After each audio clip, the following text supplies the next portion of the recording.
Hello friends, welcome to our channel. చిన్న మాట చిన్న చిట్కా చెప్తాను.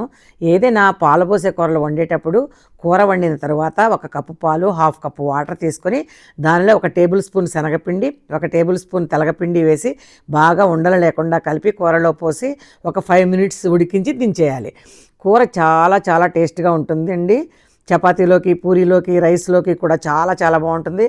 సొరకాయ, బీరకాయ, పొట్లకాయ, దోసకాయ ఈ 4 రకాల కూరలలో పాలు పోసి వండుకోవచ్చు. చాలా చాలా టేస్ట్గా ఉంటుంది.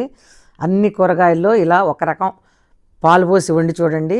మన ఆరోగ్యానికి పాలు పోసిన కూరలు సూపర్గా పనిచేస్తాయండి. పాలు పోసిన కూరల్లో ఆయిల్ చాలా తక్కువగా పడుతుంది కూడా. తెలగపిండిలో 100 గ్రాముల తెలగపిండిలో 40 గ్రాముల ప్రోటీన్ ఉంటుందంట. దీనిలో దొరికినంత ప్రోటీన్ మరి దేనిలోనూ దొరకదంటండి. అందుకే తప్పకుండా అందరూ తెలగపిండి వాడుకుంటే మన ఆరోగ్యం మన చేతుల్లోనే ఉంటుంది. తెలగపిండి అంటే ఏమీ లేదండి, నువ్వుల నుండి ఆయిల్ తీసేయగా వచ్చిన పదార్థమే తెలగపిండి. చక్కగా పొడి రూపంలో ప్యాకెట్స్లో దొరుకుతుంది. అనుగు నూనెలో అమ్మే షాపుల్లో కూడా దొరుకుతుంది. మీరు ట్రై చేసి చూడండి.